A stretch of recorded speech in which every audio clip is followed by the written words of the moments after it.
The drop that had legends talking is officially back. Introducing the latest G-Shades by retired rock star. Iconic eyewear for the evolved rebel. Engineered metal. Vintage soul. A statement you wear on your face. And now, shipping in our custom matte black retired rock star box, because legends deserve the full treatment. Only 50 pairs available, and when they're gone, that's it. Don't just watch. Don't wish. Don't miss out. Tap the link. Use code LEGEND40 for 40% off, plus free shipping. G-Shades, the look of a legend.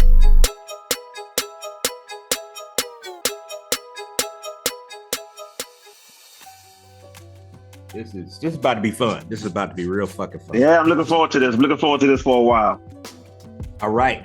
Ladies and gentlemen, this is Gino Black. We got another fantastic episode of Music Therapy and Motivation.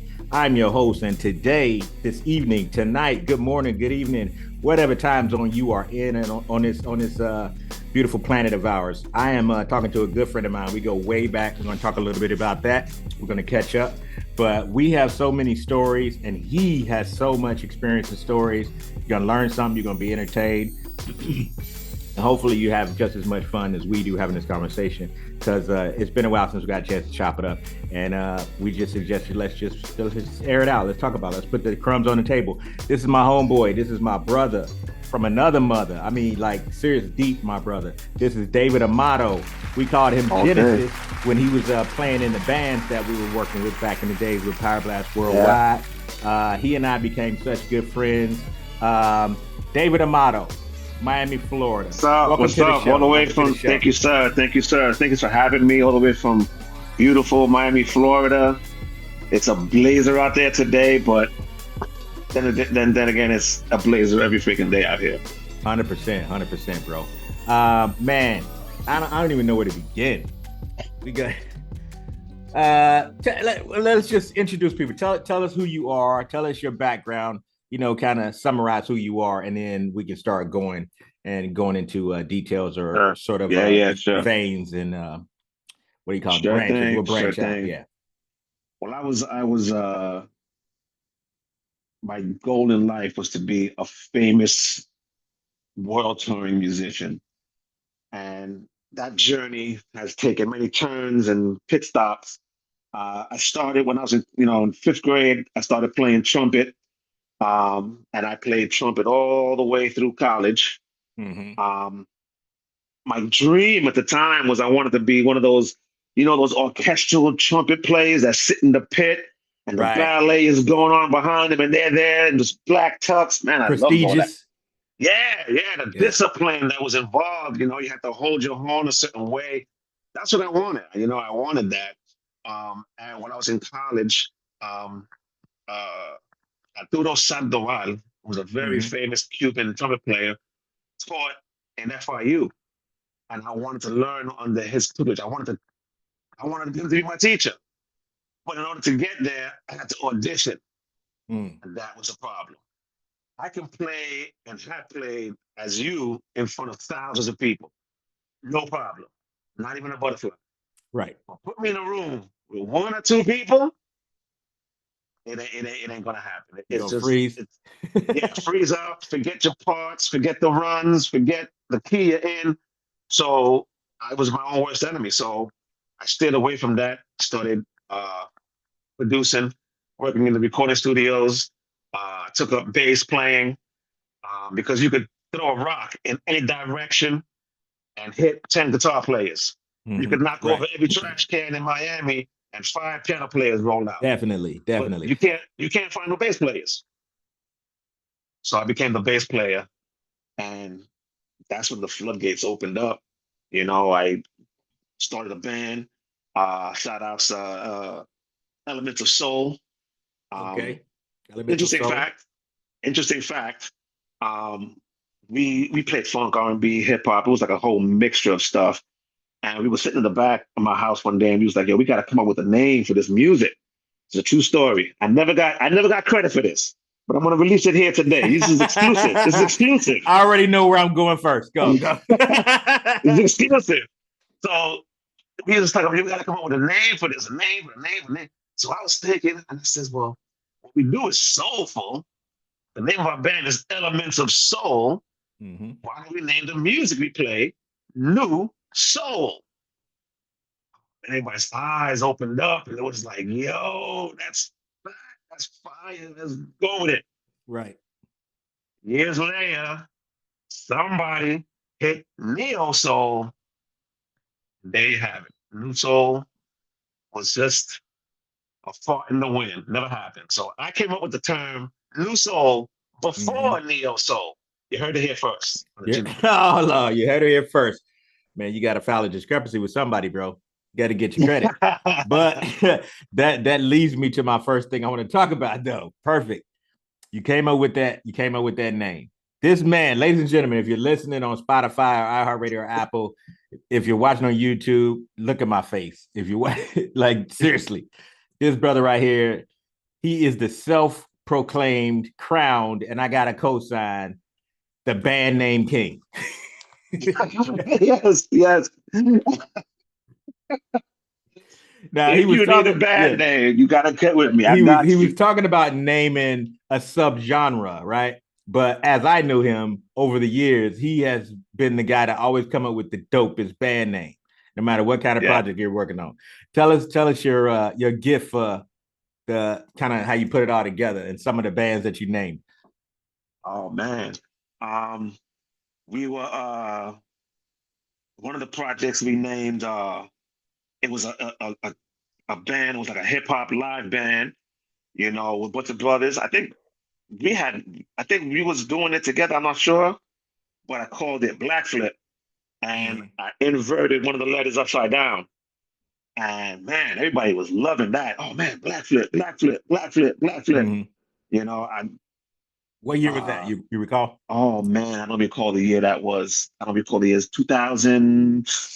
No, that was before us. It was 2006, 5, 6, around that time.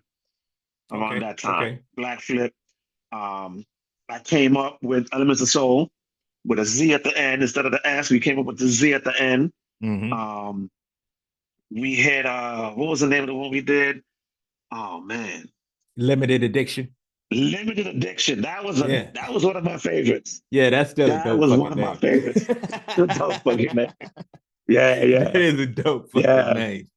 Yeah. So it's some of those things that it just you put your head back and it just arrives. You don't think about it. It arrives. Right. Right.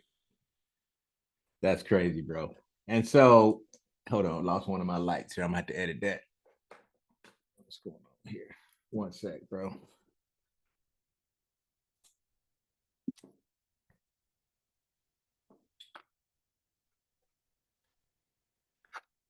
All right, cool. All right, back to it. You were saying.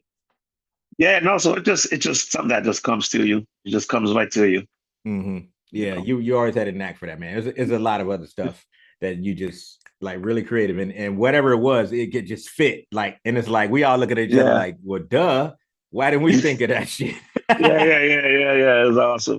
Yeah, That's man. I appreciate that. Definitely, bro. So you have you got many things you do. You got several things I can name on one hand that you're really, really, really good at. But let's talk a little bit about how we met, and then just give me a background on that before we go into any details of our stuff. I just want to start there. We met because we were auditioning a band for bass players. Mm-hmm.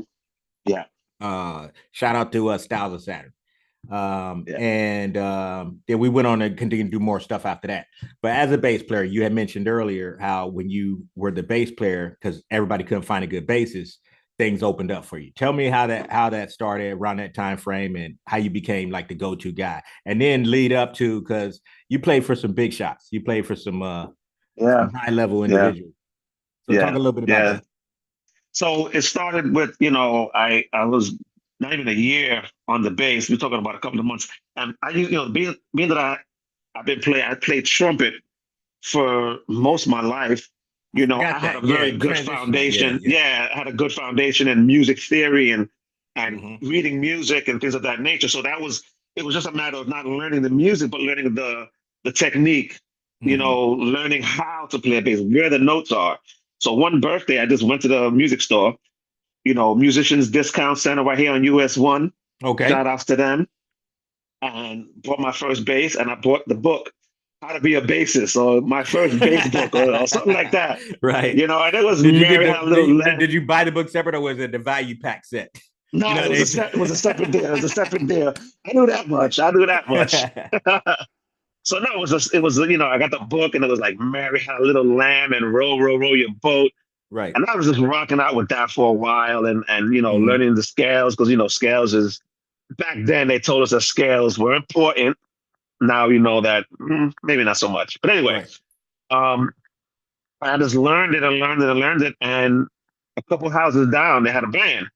Mhm. And I was like, okay, well, let me make my introductions. I needed a bass player. I played with them. It was a blessing and a curse, because to play in a band was my first band as a bassist. And it was a curse because the drummer he was pretty bad. He was bad. Mm. He wasn't good at all. He wasn't good at all. So I found myself musically trying to rhythmically correct all of his errors at the cost of growing as a bass player. Right, you know. right. So I couldn't really experiment on things that I wanted to go with different runs and fills, because I knew he wasn't going to follow me. I knew he wasn't going to fill in. I knew he wasn't going to. Right. He would think I was making a mistake, and he would. Oh, no, no, no. So long story short, I played with them for a while, and I still worked at the recording studio. I still worked at the studio, and my cousin Alex, shout out to Zeus.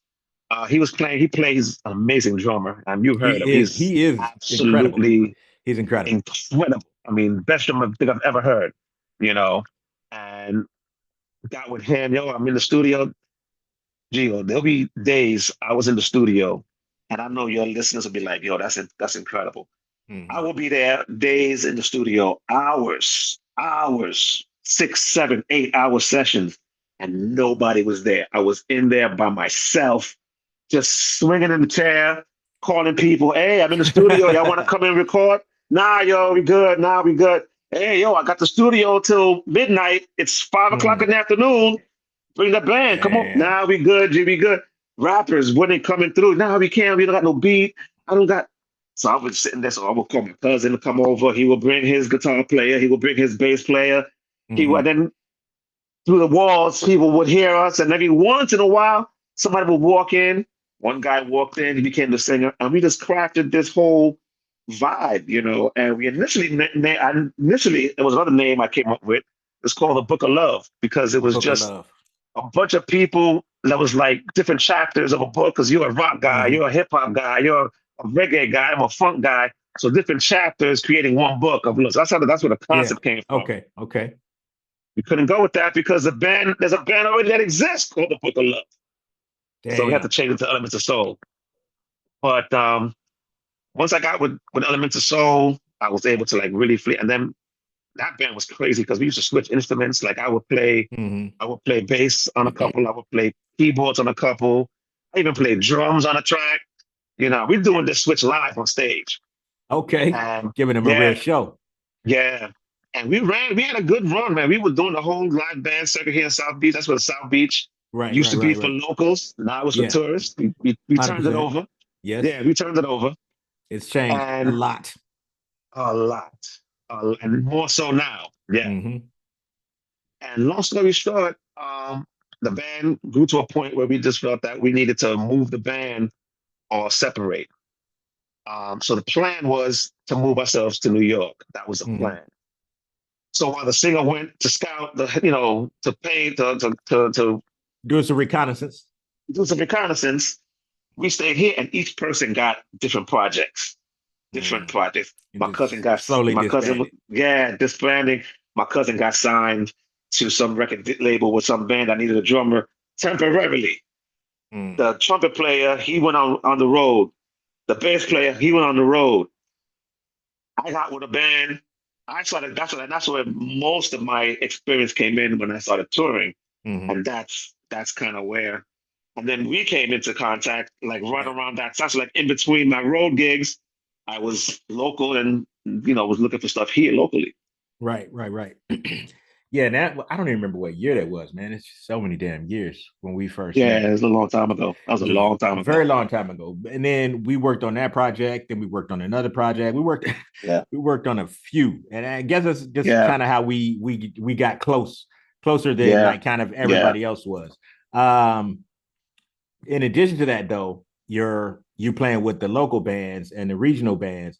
Didn't you actually used to tour with like a Christian artist or like some yeah, big annual gig or something? yeah, yeah, A yeah. faith based artist? Yeah. Dwayne McLaughlin. Shout Okay, out to Dwayne McLaughlin and his family. definitely. Um, I worked with him probably good 4 or 5 years. Mm-hmm. Funny how I got that gig. That was my cousin's gig. Mm-hmm. And he Zeus. met yeah, it was Zeus's Okay. gig. And he met Zeus, and Zeus was his drummer. Mm-hmm. And Zeus was like, yo, dude, man, this is a good gig. Yo, he has a great per diem. He has he pays up front. Right. It's good show. Da, da, da, da. So I'm like, yo, bet, yo, hook me up. So I went on one of the tours and he rents the instruments. So my cousin we went to the music store, Mm-hmm. literally from the airport. The SUV pulls up in the front. We get in the SUV from the airport. We go to the music store to rent the gear. But the bass player was not there. Mm-hmm. So he wanted to know what was a good bass rig to get. So I was like, that's a pretty good bass right there. That's a good amp. And he was like, he's like, how do you know? So I'm a bass player. He goes, oh, really? Oh, okay. Well, can you test it, see what it sounds like? Me and Mm-hmm. my cousin just locked eyes. And my cousin was like, Show him what you this is it. got. This is it. This Yeah. is the moment. So I was like, I'll play a little something. So I got the bass, plugged it in, gave him a cool, a little bit of slap. This is a good one. He was like, yo, I didn't know you could play like that. He's like, Mm-hmm. oh man, okay. That very next year, I got hired for the gig, and I run with him for a good 4 or 5 years. I mean, Okay. Yeah. we did some arena, we were doing Yeah, I remember that. arenas. I remember that. That was Yeah, big yeah, stuff. yeah. 30, 40,000 people in the house, and yeah, it was crazy. It was Mm-hmm. crazy. We even did a TV spot on Good Morning Charlotte that Mm-hmm. hit 6 million viewers on live TV. Wow. Wow. And yeah, it was live, and that was a funny story. If you got a second, it's a funny story. We got seconds. We got minutes. We got an hour.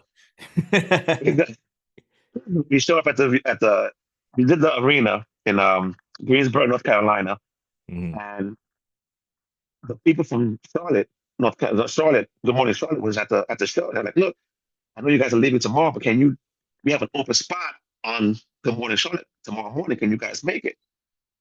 And he comes to us and is like, hey guys, there's an opportunity for us to play on live TV. Good Morning Charlotte. Are you guys interested? Mm-hmm. We were like, yeah, are you kidding me? Right. So we head out.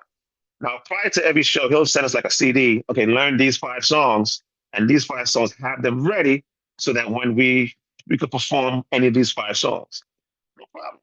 So I learned all 5 songs on the CD, had them good. Mm-hmm. We get to the studio. He's like, okay, we're gonna play track 3. Cool. Track 3 is one of my favorite tracks. We played it before. We started rehearsing to track 3. 30 minutes before the cameras roll, he looks and he goes, you know what? I want to play another song. I want to play this song. And he's like, wait, that song wasn't on the CD. That's on your album, not on the CD.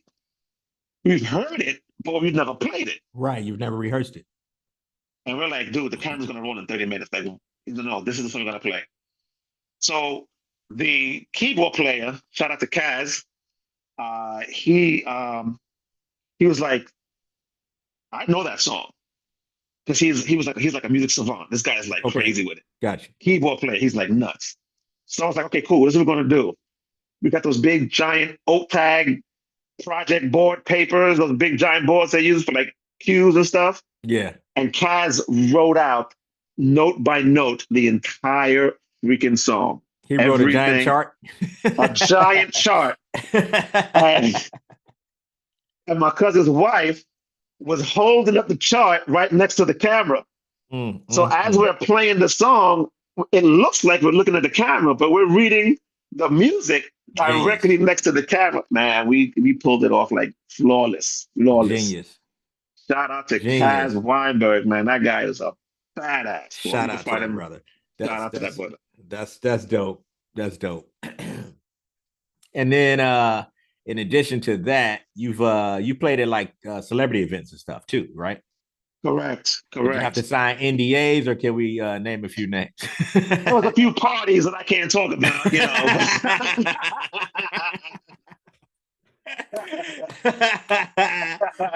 that's that's gonna be clickbait. I'm gonna turn that into a short. You played some celebrity parties.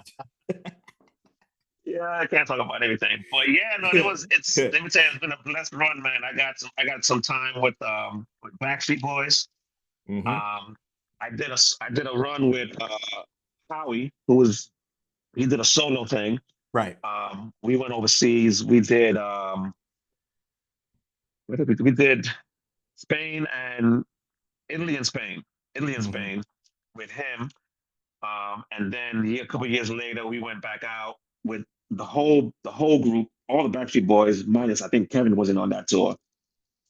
We did Estonia, Lithuania, Latvia. Mm-hmm. They did Moscow and St. Petersburg, Russia. Right. So that was a blessing. That was a blessing. Lot of stories on that road trip. I also did I did one tour at Pitbull. We went out to Mm-hmm. Japan and Korea. It's the 305. With the 305. I gotta tell you, shout out to that brother. I mean, I don't care what you say about that brother. You can say whatever you want. That man is Dude, intelligent. That man is smart. he is He is smart. a smart businessman. I saw from my own eyes that guy I is re- smart. I remember when he was first starting out and gaining traction. I think it was either '01 or '02. And it's like an event, Miami throws a lot of outdoor events for Yeah, family and stuff. He was with his daughter. And it was I think it was right around the time, whatever year it was, that Lil Jon's record hit real big, that album. And Pitbull had a feature verse on the album. And funny story is because I was there. We were at a music conference, Billboard Music Conference, and the Billboard Music Awards at an unrelated event, but we ran into Lil Jon. And my buddy that I was with at the time, shout out to Cuddy B Spooky, God rest his soul, he was going to be on that album too. But this guy yeah. got drunk off his ass and insulted Lil Jon and Oh, fucked it up. And that song wound up being the song that Pitbull was on. oh, But it was meant to be. Pitbull killed that shit. And that yeah. right there, that's when he really started popping in Miami. But I just thought I met him before all the, Mr. International Worldwide. And it's really cool brother, man. So yeah. So you Very cool took brother. you I mean, yeah. So yeah, no, I worked with him literally. Like, I think that tour that we did when we went to Japan and Korea, when we came back, I want to say within a year or two, mm-hmm. is he basically just like wiped the slate clean of everybody he was working with, prior, and got Right. a whole new genre of people, whole new staff or whatever. And next thing you know, he was in the atmosphere, Mr. 305, Yeah, So I remember he switched management and they cleaned house. yeah, They yeah. yeah. Right before that is when we had our little run, Mm-hmm. Japan and Korea. And he's a smart dude. Smart dude. Smart Yeah, dude. shout out to Pitbull. Yeah, yeah, yeah. And talk a little bit about touring internationally. For a lot of the listeners, we get a lot of musicians, aspiring musicians coming over here, whether it be hip hop, alternative rock. Got a lot of different people from a lot of different regions around the world. Talk a little bit about what that's like being an independent, contractor. Basically, you're a gun for Yeah. hire. You're going to Yeah. roll, and then for you, I know some of these stories. Of course, not all. I know some of these stories, but just for the Right, listeners right. and the viewers, talk a little bit about that experience. How was that like? Like the first time somebody says, "Okay, we want you to play bass," and by the way, we're going across the pond, Yeah, or we're yeah. going down. You know what I'm saying? Man, What? that's instant goosebumps, dude. Instant goosebumps. As an instrumentalist, when somebody comes to you and says, "Hey, I got this tour going to Italy. Are you interested?" Instant goosebumps. Yes. Mm-hmm. That's how it starts. Yes. As you get further and further, you want more and more details after that, because then you Right. realize, next thing you know, you're going to be in Italy sleeping on bunk beds and no per diem, and he's like, wait a minute, Right. That's lunches the thing when you lunches on start to me. get all the details. Yeah. Right. So one of the things is, definitely, anybody interested in touring, definitely when you get that call, man, the excitement, don't let the excitement take over, Mm-hmm. and put you The in a rational predicament. thinking. Yeah. Exactly. Hear them out, say, oh man, that sounds interesting. Yo, I'm very interested. Tell me some more. before you say, yes, what do I Right. sign? You know, um, it's, you get with, a lot of people don't realize that, like, let's say for a band, a single artist, a solo artist, let's say Rihanna or somebody like that, those guys Mhm. that play behind her aren't necessarily her band. Sometimes they're not the band that played on the album. Most likely they're not. Right. It's very rare for an artist, established artist, to take the studio musician Right on the on the road. road. It does happen, Mhm. but it's not like, as a studio musician, the bass player may be a 60-year-old guy Right. who, Right. Right. who has a part-time job at the Wawa, who can't go on tour.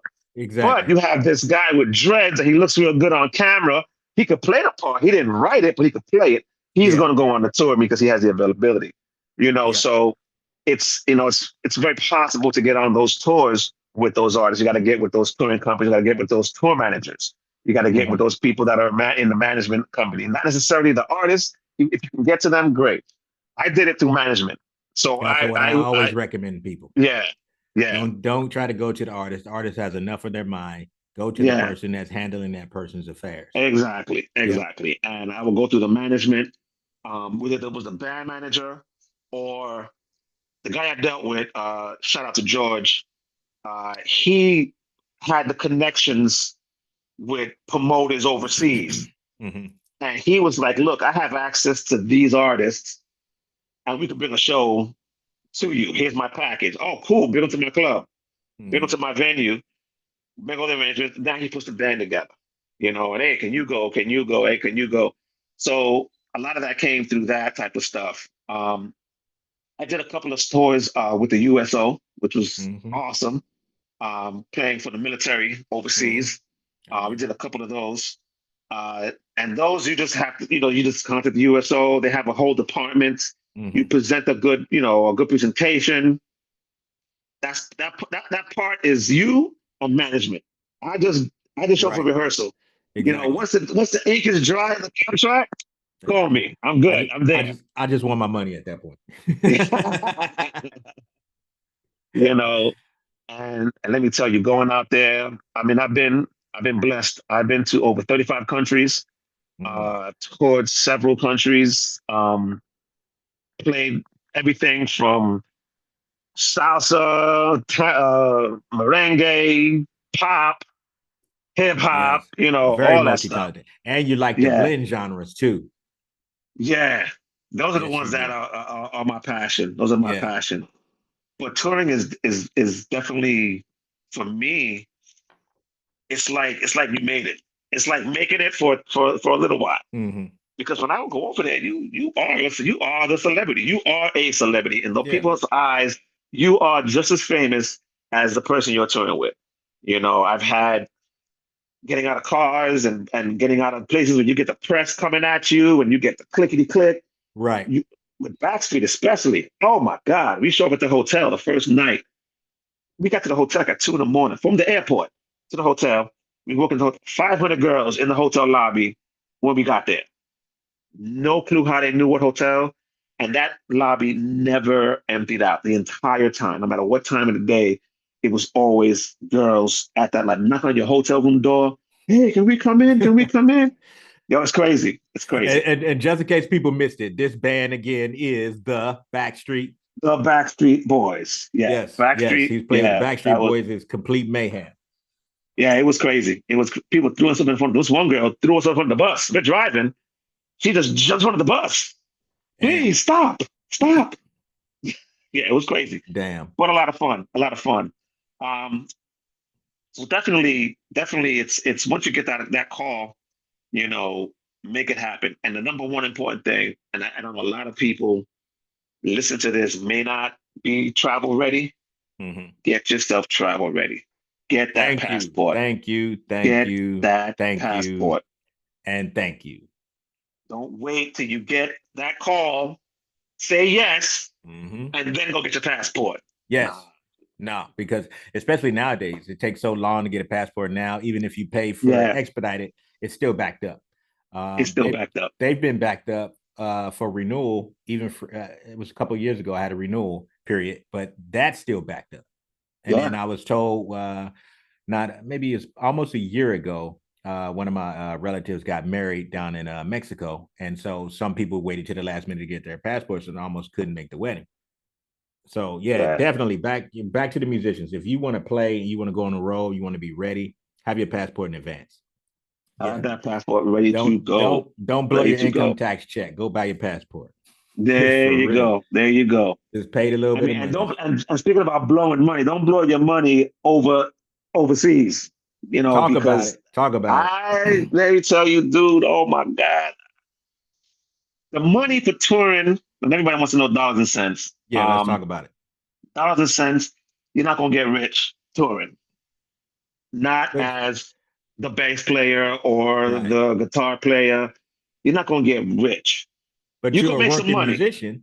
You're a working musician for a good, you could possibly pull $2,500 to $5,000 for a 2 week period. Mm-hmm. You can get a 10 grand spot for a 3 week tour, depending on who's going out there. So you're gonna make some money. It could be as little as $500 a week and a per diem, which is Mm-hmm. nice because you don't have to, your per diem is yours, it's You cash don't have to every spend any money. day. Yeah. You don't got to spend it. A lot of dinners are sponsored. A lot of meals are sponsored. Usually hotels Mm-hmm. have breakfast. So you're not going to spend, unless you're going to be buying like t-shirts and keychains, a lot of that per diem money can pretty much go into your pocket Right. as added income. But some tours pay more than others. That's why you have to have that conversation in the beginning. Mm-hmm. Okay. Where it gets dangerous is that some tours pay you before you leave because you're under contract at that point. Right. So they'll cut you that check before you even get off of U.S. soil. So I would deposit the check, then go on the tour. I'll be out there making it rain on everybody because I'm paid, but I am paid. I got money. Let's go, let's go, let's go. Because literally, everybody's just kissing your behind the whole time. You're Yeah. in the club, You you go feel like straight I to the made back. it. Like, God You damn it, I made it. made it. Yeah. You made it. But just keep your head grounded. Enjoy it. Enjoy it. Enjoy it. Enjoy it. But keep your head grounded and into really, really longevity because it's going to get to a point. The point that I got to was I was like, you know what? I want a family. I want to settle I down. remember. I remember. You remember that? I And remember. I'm that's like, when, damn it, man. You should do it. You should do it. You got to take this, man. yeah, man. Yeah, man. But I got two beautiful kids. They're in the pool right now. Yes. So, Absolutely, man. Blessed. You are blessed, so brother. everything, if I give you one cookie, it's good. If I give you two cookies, it's great. If I give you five, it's okay. But if I give you 1,000 cookies, you're not gonna want Mm-hmm. cookies anymore. And Right. it's the same thing with everything. It got to a Yeah. point where the hurry up and wait. Hey, be in the lobby at 7 o'clock in the morning. You're at Mm-hmm. 7 o'clock in the morning, sitting in the lobby. You're the first one there, and the bus don't get there till 9. You know, Damn. yeah, that's literally the hurry up and wait, hurry up and wait, hurry up Man, and yeah, wait, hurry up and wait. yeah. And a lot of aspiring artists that listen to the podcast and watch the podcast, they thinking, okay, I got booked on this tour. Oh, I got it made. Like not in the same terms of a working musician, like a session musician who decides he wants to go out on the road for 6 months. That's work. That's his job. But say Yeah, you're an yeah. aspiring artist, say in a hip hop realm, you're a rapper, you want to go on a tour. Talk about like tour costs. Oh you my have God, you yes. have Oh to yes. generate money and you have to invest money to make it work. Talk a little bit Oh yeah. about that and then break out your experience with any pitfalls or bad experiences on the road once you got off. But first, I meant to ask you, the very first time somebody said I want to take you on this big tour and it was a big check, did you have any they call it something now, like any quick fears, like imposter syndrome? Did you feel like, am I really this good for this amount of money? Like it was Oh like yeah. a nice amount Oh of money. And yeah. you're like, am I Oh this yeah. good? You felt that any moment they're gonna figure you out. They're gonna like the gig is up. You're gonna get a bill. You owe us. Especially if you mess up. Especially if you gotta be like you gotta have that rehearsal point. And you're playing the rehearsals, and it's all working out the kinks, and you're working it out, and you mess up, and you look at the guy is hired you. You're like, don't fire me. Whatever you do, don't fire me. Yeah. So Yeah. yeah, oh, definitely, definitely, You've definitely, experienced that definitely. before. Oh, definitely, definitely. All the way Uh, till you get on the stage at the mm-hmm. location. You like Right. the first couple times, you're like really like, oh man, I hope I don't screw this up. Right. You know, do I really got it? You know, it's the Yeah. nerves. You get in your own head. You get in your Yeah. own head. You got to get out of your own way and fight through it. Yeah, I just wanted Yeah, to touch on yeah. that for a minute. Some people experience that, some people don't. But I was just curious about that. So Oh like yeah, no, for sure. back to like any pitfalls, like as a hired professional musician going out there on the road, anything you seen that was like just any bad experiences that could have been avoided, um, that are common, but it doesn't Yeah, seem common when it happens to you because we're on yeah, our own center of our own universe. yeah. A lot of so I work with this band, and they got the chance. They bought their way onto an opening spot. Mm-hmm. Okay, which basically, if you're a musician or a band, and there's a tour, you want to get on that tour, Mm-hmm. there was a way, and again, this is They all still do it. management, They that still do it. you pay and you get on that tour. You're not Mm-hmm. getting paid.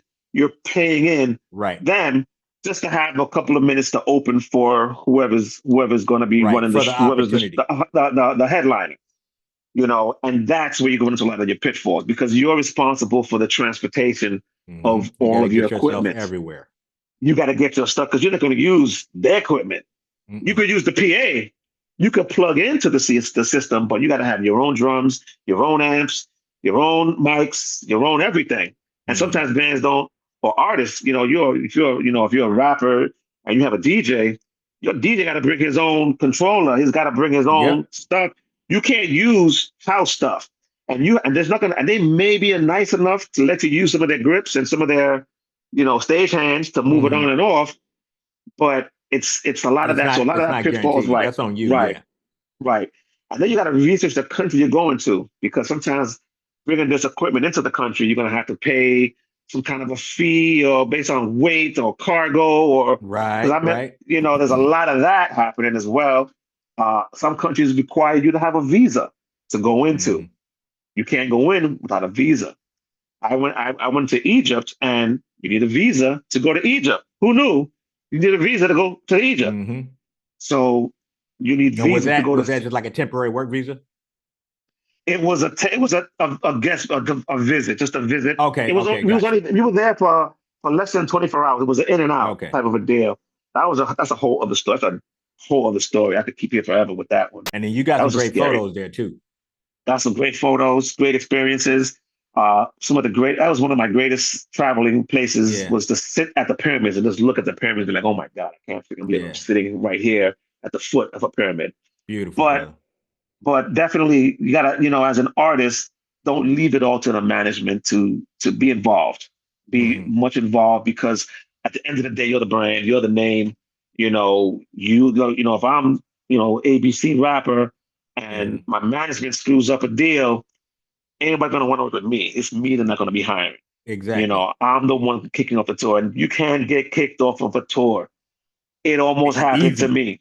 It Easy. almost happened to us. Now what We happened there? What'd almost you got do? kicked off a tour. It wasn't me. So It wasn't me. it wasn't me. I'll tell you a story, but I'm gonna leave the names off. Cool, cool, cool. No one that I've mentioned before. Let's just put it that way. Okay. All right. We had a guitar player that came from California. He worked also with Little John and some stuff out in California. Mm-hmm. Supposedly a great guitar player. I didn't see it, but okay. He comes in and his flight was from California to Miami. From Miami, we were going over to Italy. Mm-hmm. So we get to Italy. We leave in Miami, and then international airport. We're checking out our instruments. Now I had the Mm-hmm. hard travel case for my bass with the lock and the straps to protect Mm-hmm. my instrument. He brought Yes, his indeed. guitar, he brought his acoustic in a soft case, which I thought was weird, but okay, no problem.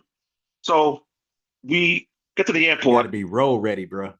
Gotta be road ready. Get yourself road ready. And don't bring your. He bought his $5,000 acoustic guitar in a soft case. Damn. Why you would bring a $5,000 acoustic in a soft case on a tour? It was his first tour. He had no idea how it was going to work. Mm-hmm.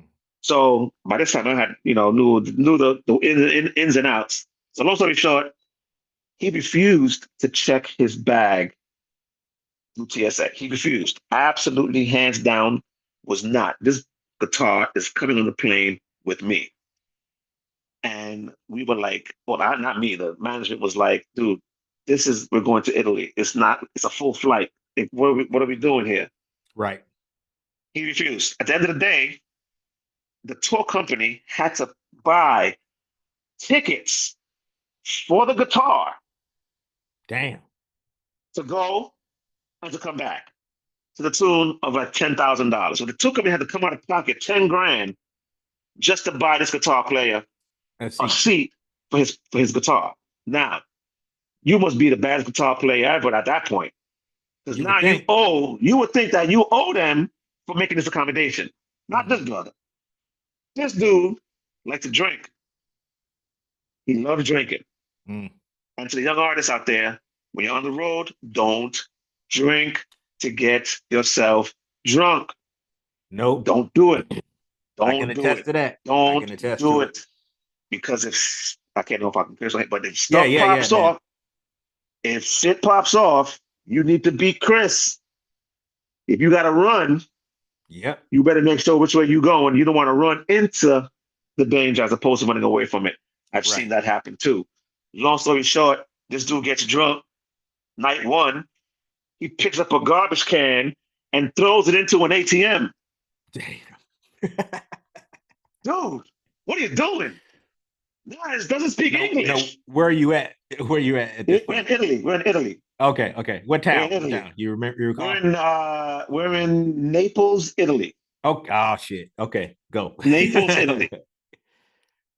You may want to avoid that town when you're going to Yeah, Italy. yeah, yeah. So he throws the garbage can into the freaking ATM. What the hell? Why you do that? Oh, I wasn't speaking English. You're in Italy. Can't do that. All right. Next night, we get home from a show, and I get to my room, and all the power's off. So I go to the hotel lobby to complain, and the artist who we are on tour supporting, his artistry, is in the lobby, holding his hand, standing in a puddle of his own blood.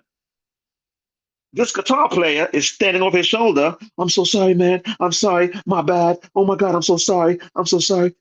And I'm like, yo, what the fuck just happened here?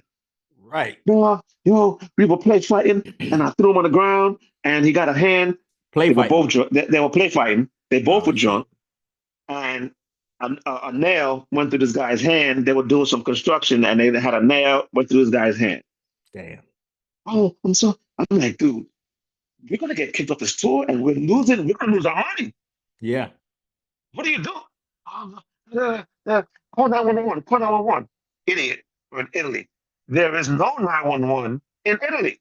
Right. So I remember we had passed a US base, Mm-hmm. and shout out to that US base, and also to your listeners.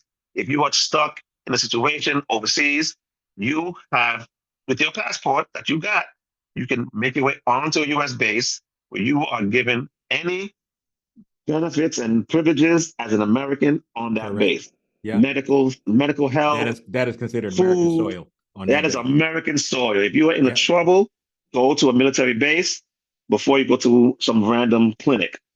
And that's a good tip, man. People always talk about to go to the U.S. Embassy on movies, but that's a good tip. Go to the military base. Yes. And then a lot more military bases that are easier to find than embassies. Yes, 100%. Yeah. That's good. That's good. That's good advice. That's gems being dropped on here. God damn it. Oh We yeah, no, for real. I got you. I got you. Keep it going. I like that. That was a good tip. So I got a couple good tips for traveling too. So I'm gonna get to that in a second. But anyway, we pull up to the base, we show our passports, we go, hey, we're American citizens, we have a medical emergency. The MP snap, ooh, he gets on the radio, a Jeep pulls up, and the cab follows the Jeep into the thing and to the clinic, gets us checked out. We get back the next day. We thought we was being slick, that nobody knew about it. I didn't say nothing. I'm sure he didn't say nothing. The next day, we had the tour manager call a meeting. And she walks in and she's shaking her head, and we're like, oh, damn. We got kicked off the tour. And she ran down a whole list. She says, we paid for a guitar to come on this trip. Now we got to pay to fix an ATM. And we was like, yo, how you know about this? Damn. And now we have our artist who Injured. has now wrapped up his hand. How's he going to perform for the rest of this tour? You can't. You can hold the mic, but you can't. Your hand is all Right. wrapped up Right. in gauze and bandaging. And we were like hanging our heads down. Half of the band didn't have no clue about what happened last night. Right. They just see his hand. He had kind of had it, whatever. And she's like, the next incident, I'm calling it. The tour is over. And we were like, we still had like another week to go. Now, is this the one that paid you before you even left? This is the one that paid us before we even left. So he would be paying that money back. He would have to pay that money back. Right. He would have to pay that money back. And it was, thank God after that, there was no incidents after that. Mm-hmm. Because I think the artist we was working with kind of distanced himself a little bit from him at that point. Right. And did that affect you? Did the management and the artist, did that affect your relationship or being able to get booked with them again? No. Okay, no, cool. Because I had booked with them before. They knew me and they knew a bunch of us, but he was his first time. Oh, yes. So She said he was. She really knew. Yeah. She kind of knew it was him that was the problem. Right. But obviously, we needed him to perform, for the rest of the remainder of the tour, because we would have had to find a new, you would have been stuck without a guitar player, at that point. But we made it. Everybody kind of distances over him a little bit. I never heard from him again after the tour. I don't even know if he even worked again. I know he never toured with us again. That's for sure. Right. Whether he went on with somebody else, I have no clue. No clue. That's wild, bro. Good. Yeah, it was a good time. See, I don't know why people act a fool when they get in other countries, bro. Like, I don't fuck around when I'm in another country, man. Yeah, no, you can't. You can't. Americans already have a bad name. They always say, well, don't fuck around here. Don't fuck around there. Like, I don't care where I'm at when I'm not on U.S. soil. I don't fuck around, period. In the best places or the worst place. I just don't fuck around. But talk a little bit about some more of the touring and any great experiences on the road that sort of surprised you. I mean, you're already on the road, you're living the life, but anything that you thought was going to go bad, but it turned out to be perfect. You did tell one earlier, but anything like that happened internationally? Oh man, there's been so many great experiences, things that you think is going to be a disaster. I remember there was this one time where I was with Dwayne, and we was working with an amazing stage crew, and most stage, sound, house engineers, monitor engineers, stage hands, they work together for a very long period of time, and they have a set way of doing things, and they don't really want to listen to people who hadn't made it yet, Right. This crew was like really receptive, and it turned the disaster. It could have been the disaster. So basically, we were about to play a track, and this all happened during sound check day before, and we were playing to a track. Now the track, and because you've made many amazing tracks, Well, thank you. That you're welcome. When a musician has to sync to a track, it could be a nightmare. Yes. Because if you're off one beat, it's like a train wreck. It just starts one and then it escalates. Yeah. It compiles, and next thing you know, it's a complete disaster. Mm-hmm. So the track that we had to sync to didn't have no click on it. That's odd. Yeah, it didn't have a click on it, and on top of that, it was going to the house. It wasn't coming to us. Oh, no monitors. So we were going to hear the track in the monitors, and we're playing along to the track in the monitors. Now, it would be okay if it was like a shaker or if it was a drum beat or some congas that we could follow the tempo on. Right. These were strings and choruses. Oh, my goodness. So it was a lot of bleed through. We couldn't find the one. It's hard to find. You can find the one, but it's hard for the drummer to listen to that and do these. Zeus, how he plays. He's very, very technical and very precise on the beat. Yeah, he is a technician. Yeah, and we couldn't nail it. We couldn't nail it. We couldn't nail it. And sound check was going disgusting. It was going disgusting. And I had, as an engineer, I Mm-hmm. thought, okay, I have an idea. Let's try this. Thank God that these guys were willing to listen, number one, because Mm-hmm. they kept coming up with, no, you guys gotta listen, you know, maybe the piano player can, listen and nod his head and they'll come up with these ideas. I said, why don't we do this? Why don't we go to a simple DAW in your laptop, Mm-hmm. upload this track, pan all the strings to the left, and give me a click on the right. You feed the left to the house, feed the click to the drummer. Perfect idea. I started thinking that huddled up. One of the head engineer, he went down, he disappeared for an hour, 2 hours, came back, and with that studio mix, he gave one side just the click. So the drummer, all he had was the click. He didn't care what Mm-hmm. the strings were doing. Right. He just had the click, Mm-hmm. you know. And we didn't even hear the strings. The house had the whole string. We don't need the strings. All we need is the drums. I says he'll follow the click, and we follow him. Right. Right. Right. Man, the artist Dwayne wasn't even there during this whole time. He wasn't there. Mm. He came in for the vocal sound check, and he's like, man, I ain't never heard that song. He had no idea what happened before. Right. And even the engineers were all like, they took credit, of course. They Of took all the course. credit for it, Of course. but the band knew. We knew who came up with that. And it went out to the public, 30,000 people, and never knew a thing. And I'm almost certain that crew probably used that technique 100 more times after that. I'm sure they did. They adopted it and continue to take credit It for it. I became bet. and I bet yeah. And it became their go-to. And it was a simple door. It was like GarageBand or something, which is super Right. simple Something to do, basic. Yeah. you know? That's dope. That's dope.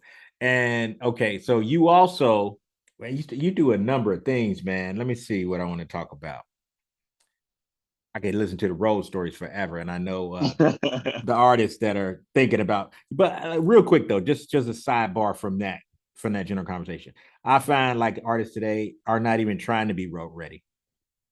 Uh, especially in hip hop. I like everybody's a studio rat, and even talking to other managers of talent, some people say, well, they just got to get the dopest track, the hottest track. And now, of course, Yeah, I got to get the most content. I got to get the most content. And look who's talking, pot, calling the kettle black, all the content. yeah, But that's a part of the game now. But I hear very few people saying, okay, now I'm working with this artist. I got to get him on stage. right. I got to get him Yeah, ready to perform. I get it natural, not lip syncing, not performing over vocal tracks and stems and stuff like that. I think what's your thoughts on how things are, I guess, predominantly perceived mainstream, the work ethic of yeah, today's artists versus some of the stuff that you've seen, and like coming out of a pitfall like that, or it could have been a pitfall, and y'all just figure yeah, shit out on the fly. I think when shit just goes bad now, I feel like some of these artists, some of these musicians just give up. yeah, I can't yeah. figure it out. I hear you on that one. I mean, and now I think with the amount of social media streaming, and downloading and all this going on right now and content creating, I think it's so much better because now you could regionalize it. You could see exactly who's Mm-hmm. consuming your product, where they're Definitely. consuming your product, and at what level they're consuming this product. Like how much are they consuming. Yeah. And I think every artist should that should be their main priority to bring that product to them. Go over there. Hey, everybody who's listening, everybody who watched me on a regular basis, he brought up analytics, not me. He brought it up. Because I'm always telling them about the analytics, man, and the social science behind Yeah. managing your metrics. It gives you so much data. It tells you where you can tour. It tells you where to advertise. It tells you where to promote. It tells you where to solicit street teams. Let's get back to street teams in different regions to push shit in the Yeah, man, real for world. sure. You're a touring indie band. Get somebody in the next town you're going over to and hang some posters for you. Advertise the event. Give it the local college DJs or the radio Exactly. DJs. Exactly. Whoever's making things shake in that town. Know somebody there that can get plugged in. But analytics show you that. It So shows you that, and it's not that difficult to bring your product. It's more difficult to get the product to them than it is to bring yourself to them and do it for them in their face. You Right. know, it's just a matter of, I've done, I've done tours as simple as I toured this band and we were making money gigging here, gigging there. We saved that money. We rented a trailer. We booked a festival in Georgia, Hmm. drove the trailer to the festival, parked in the parking lot, slept there for 5 days, played, got in the trailer, came back home. That's a tour. You brought your Yeah. product there. And the people were like, oh, we're coming to town, we're coming to town. They were coming. We had people, honestly, we had people that were there every 4 or 5 days because they just Mm. liked the product. Right. And I mean, correct me if I'm wrong, but I just find that hip hop artists should focus more on bringing their product to where analytics shows that it is being consumed the most. Hey. Okay. And again, everybody, he brought this up, not me. This is something I harp on this channel about all the fucking time. Yeah, If and I think I've seen some other people talk about it. One that comes to mind immediately is Ti was talking about it. We're saying he started looking at his metrics after not wanting to for a while, just thinking I'm hot, and this and that and the other. A couple other people was on his podcast, and he basically said it tells me where I need to go tour. We thinking we yeah, want to go tour here because we want to go to that city because it's a nice hot city. But in reality, analytics may show that you're more popping in that smaller town that's what? not so prestigious, but that's where your fans are. So that's where you need to go. You can find all this stuff with analytics. I know all the top 10 cities where people stream my music at. And I Yeah, have people there working my product for me at the local level right, and spreading the right. word at the local level. Like still old school tactics, using the internet for it, but I'm actually getting on the phone and getting on Zoom calls like these that are not, for public consumption and making shit shake in different Yeah, regions around the country. And that's due to analytics. Um, yeah. it can help you so much because if you can go It there and really put on a can. great show, you got merchandise to sell. You I was can just you gonna can say press that. up I was some just gonna say physical that. CDs. A lot of people are pressing up vinyl. A good friend of mine just released an EP project several months back, and he pressed up vinyl. And I've even seen some guys pressing up some cassettes, believe it or not, just Take it going there. the old school boom Take it bap there. hip hop cassettes, bro. But yeah, like all of that stuff, you will get more love in one of the neighboring cities outside of Yeah, Metro Atlanta than going to in Atlanta because you want to play at that hot club or you want to go to that one festival that everybody goes to. But you could be making way more money in bumfuck Idaho yeah. if that's where your analytics Literally, say you're getting a million literally. streams a month from who knows where. Maybe you should pay attention to who knows where Yeah. based on the And consumption. yeah, it's not about local fame. It's not about, Mm-hmm. Because walking into, they may not yeah, even listen to you in your hometown. Most of the time they don't. And yeah, I don't care what city it is. It's like I used to say that about my hometown. They don't listen. But being in different cities and different towns and even in different countries, local musicians all feel that way. It's like my yeah. hometown, this, that, and the other. So it's And Miami is one of those towns. Miami is yeah, definitely one of those towns yeah. where, you know, local musicians now, there was a time, maybe 25, almost 30 years ago, Mm-hmm. where the local musician was king. We had tons Yes. of bands out here, It was packed so many, it houses. was so many great places to go see live music. The vibe Yeah. and everything was different and the level of talent and commitment to especially what was that place on the beach? It was a small spot, but I saw some really cool jazz musicians playing. Senor Frogs, Sitting a frog, get a jazzed on the Jazz It. beach. That's it. The That's it. jazzed. Jazz It. The Yeah. jazzed was fire, The boy. Jazz It Ooh, that was Lounge. Yeah, fire. yeah, yeah. I love that That was fucking place, man. fire. That place was Yeah. fire. Yeah, I played there. I got to play there a few times. Senior Frogs, which was down the block from there. Yeah. They had this other place called the Pool Hall on Fifth. They Mm-hmm. had that place was good. Yeah, no, the beach and the Grove, Hungry Sailors was a Oh, place that hell we used yeah. to rock the house a lot in. Roses on the beach also. A place called Yep, yep, Roses. yep, yep. You know, yeah, there were That's tons, dope, man. tons of places, but It's no a longer. lot a lot changes, man. But I don't know. I guess I was just thinking about speaking to like the work ethic of artists is like, you get it seems like today they give up quicker than they press on. Like Yeah, there's an entitlement that this should be bestowed upon me just because I'm this good. I'm this talented. I think it's also a little bit. I think it's also a little bit about if I don't have a million streams on my first track, I'm gonna lose. I'm gonna this takes all the wind out of my sails. I'm done. I Mhm. don't. I you know. Right. I don't. I'm done. It's such a process. Such a process. Um, and it may be that one song that you think less of is what's going to take The it to the one that top. hits everybody and touches everybody. Yeah. That's why you got to 100%. be just as powerful with your favorite tracks as you are with your tracks that you feel ain't nobody going to really. Because we had songs that we thought, no, this is gonna be a filler track. It's gonna be a B side. Mhm. You know, for those of you who don't know what a B side is, that's back in the day when we used to have a cassette and we used to And the flip it onto the B vinyl, you have to side. flip it over. Yeah. Yeah, it had a good track on the A side, and the other track was other instrumental or filler But track or sometimes something. that B side was the winner, bro. That's what I'm talking Occasionally, about. the B side was That's the what I'm talking winner. about. Yeah, So, so I that's mean, Public Enemy even made a track called B Side Wins Again because they had a lot of B side 12 inches when Def Jam was first starting out back in the day. Yeah, definitely, yeah, bro. man. But So I it's all think, about the energy. yeah, I think also consistency. The same way Yeah, that you had spoke about when you first decided to pick up the bass and you're going over that thing and learning the scales and everything. It's everything. You have to be consistent. I don't think anything that's happened for me in the last several years would have happened. Now I'm on a good run right now, but it wouldn't have happened if I wasn't so consistent. yeah, Um, and then and that's with anything, not just releasing music, but even playing your music. If you yeah. can play, try to be an expert in your field, whatever that instrument is. Talk a little bit about the discipline of your process of, you talked a little bit about learning a new instrument, switching from the Mhm. wind instrument to the bass. In your experience, what have you seen from musicians, whether it be yourself or people you're working with, their willingness to want to get better, or have you experienced people like, oh, I'm good enough and it's gonna get by? And Yeah, man. Yeah, exactly. I was that drummer that I was playing with. Mhm. In his words, I finished learning the drums, and he had no will to get better at all. He Damn. just was, I know that's it. I work with a guitar player that never took a guitar lesson, never played in a band at all.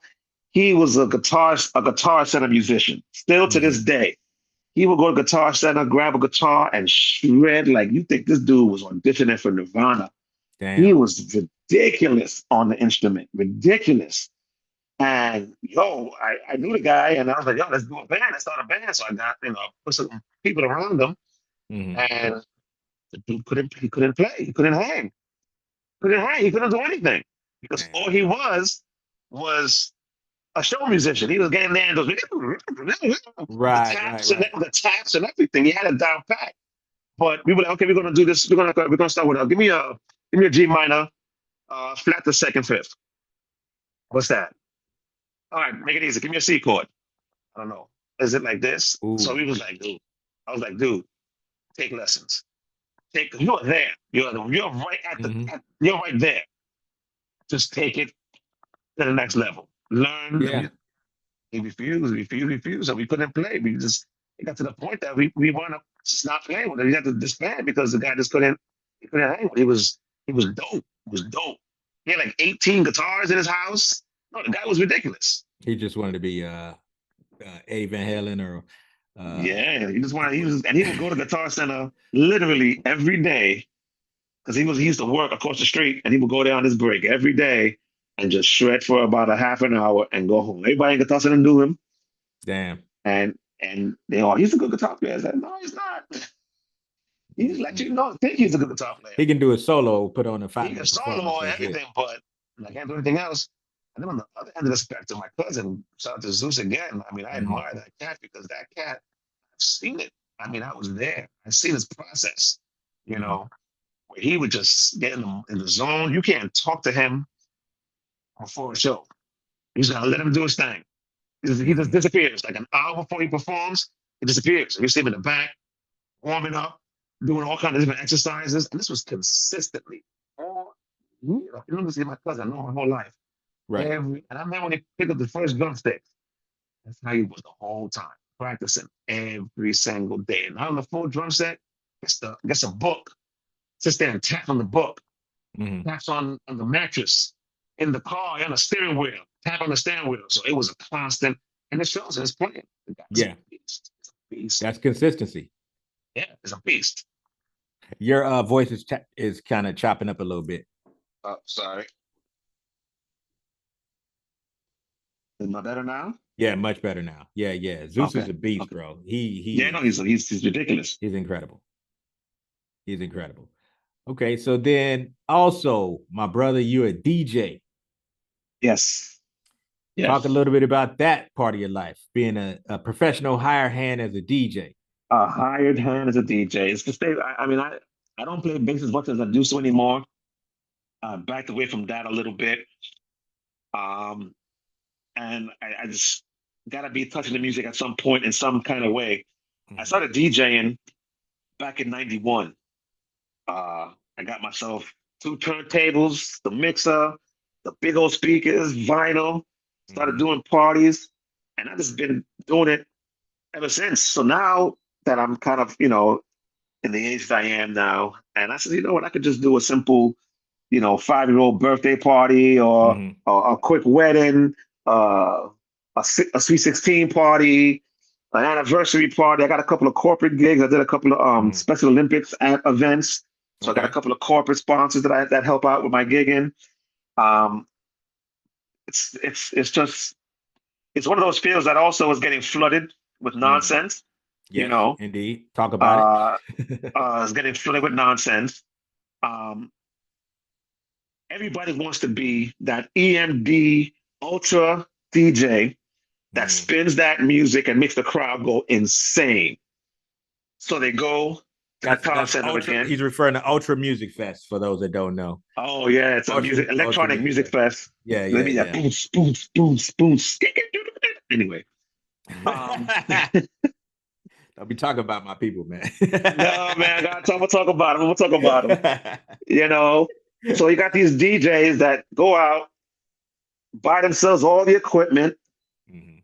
They get to their house, they watch a few YouTube videos, and they're not gonna hit the market now. They're trying to get the gigs you're trying to get. Mhm. But the difference is they're completely undercharging for DJs that know what the hell they're doing. Right. So So they're where I driving would down the charge market you, price. yeah, they're driving on the market price. So if I want It's to do a family it, reunion, it's funny you said that, man. I had another guy on the show that's a DJ. He was talking about a similar thing in another city, saying yeah, that was happening and it's causing everybody to drive down the price of it. to But drive down continue. their Yeah, you're prices. the second Yeah, DJ that I've heard say that. yeah, it's a big problem. It's a big problem. And they make Mhm. it even worse now because now you got DJs that are giving DJ classes. So Damn. now I'm charging $30 an hour to 8 people to show you how to DJ. Now you're gonna go out and you're gonna buy equipment. So you're creating more of a problem because not everyone's gonna go and buy their Right. equipment. They're gonna go on, and join a record pool. Those of you that don't Mm-hmm. know, that's where DJs get their music from. We join these record pools and we download. I could download 100 songs a day or more for Mm-hmm. $30 a month. So they go and fill up their roster and they go out and they do a birthday party or they do a wedding for $100. They'll do a family reunion. They'll charge the person $50. But when And I you come get in and I say, undercut. yeah, when I come in and I say, oh, I'm going to charge you, 200 an hour, but I could, for 5 hours, I'll do $200 an hour or whatever. Whatever I want to charge them, they're looking at me like, oh, that's way too expensive. Mm-hmm. He's going to do it for $20 an hour. So You get what you pay for, though. exactly. You But get a they think, playlist. You get a yeah, playlist. they get a playlist. But their mind is, I'm saving money. Mm-hmm. And all he's going to do is play some music. Mm-hmm. So That's messed up. th- Yeah. their alternative is Pandora. So they're going to get somebody for $20 an hour. Yeah. So To just play a playlist. play a playlist. So that's the big problem with DJing. But DJing is like, I'm sure these are going to tell you, is you just about stay on top of relevant trends and you got to stay on top of everything. And, I pride myself on my 90s collection. I Mm-hmm. have a real complete 90s collection. Um, I collect tracks. Right now, I'm tipping 800,000. My aim is to get 1 million songs. Mm-hmm. So I'm almost there. Just a personal vendetta, I guess you could say. Right. Okay. Okay. But You got goals. The boys got got goals. goals. You gotta keep them. You gotta do little things to keep you excited. You gotta have Little something things to to keep you look forward excited. to. You know.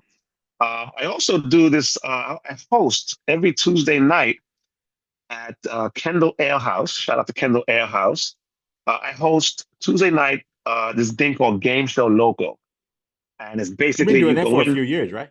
Yeah, I've been doing that for a Yeah. while. You go out there, it's like trivia night, but this one is like a little bit different. Mm-hmm. It's like trivia games. It's like trivia questions and name that tune, and we do rock paper scissors, and it's all an interaction between the customer and like the computer system in the restaurant. So Mm-hmm. you got a little bit more control, and you're playing the game on the screen, and I'm just kind of like emceeing the whole event. So anybody in Okay. Miami, come out, check me out Shout Tuesday out to nights. Kendall Ale House, everybody. Kendall Ale Kendall House. Ale House. Kendall Miller's Ale House. Miller's Ale. They changed the name Oh, of they it. changed? Okay. Yeah, Okay. Miller's Ale House in Kendall. All right. But yeah, that's how it is. It's about keeping on top of things. Mm-hmm. When a new track comes out, you may not have to. You got to at least know about it because you're gonna get that request coming in there somehow. Somebody's gonna request that song. Now, do you deal with just one particular record pool, or do you got a bunch of different ones you use? Right now, I'm using BPM.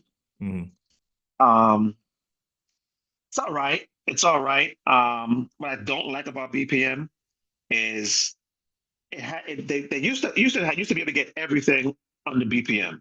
Mm-hmm. Now you got BPM Latino, Mm-hmm. and then you got BPM mainstream. So if you want Spanish songs and coming from Miami, you got to have that reggaeton, you got to have that have it ready. dembow, Yeah, you gotta you got have to it have ready. all that cumbia, you got to have all that Yeah. ready. So you got to now have two subscriptions, and they're $30 each. Now, if I go to something like DJ City or one of the other ones, there's a ton of them. Mm-hmm. You get Latin and mainstream, but not as much. Mm-hmm. Right now I'm just waiting for YouTube to have a record pool, and it is a wrap. It is a wrap. You might have just planted a seed in somebody with that one. Man, it is a wrap. You could charge $100 a month, and you're gonna get it. Because then sometimes you're looking for a song, you don't find it anywhere in any record pool. Right. You go to YouTube, they got the track, the instrumental, they got the remix, they got the whole thing. You're like, yo, why is it on here? It's literally number 3 on Billboard Top 40. Why is it on BPM? But it's all, I don't know that. Again, you get into that magic part with licensing. I would imagine it's a little bit of a hassle to get them on these record pools. Yeah. I'm going to be doing some more conversations on another podcast about music licensing and sync and stuff. Oh, sweet. But tell me also now, under the DJ name, what's your DJ name? DJ Big Yeti. DJ Big Yeti is in the building, everybody. And also, I want you to go to, if you could just really plug my I'm trying to grow my TikTok. Okay. My TikTok is DJ Big Yeti, YETI. That's the Yeti monster. Okay. DJ Big Yeti on TikTok. Man, I do all my travel stories on my TikTok. That shit has been awesome watching you, man. Seeing you smiling and showing off and shit. I'm like, who the hell he think he is? Traveling more than me. God damn. Yeah, I love it for you, bro. Yeah.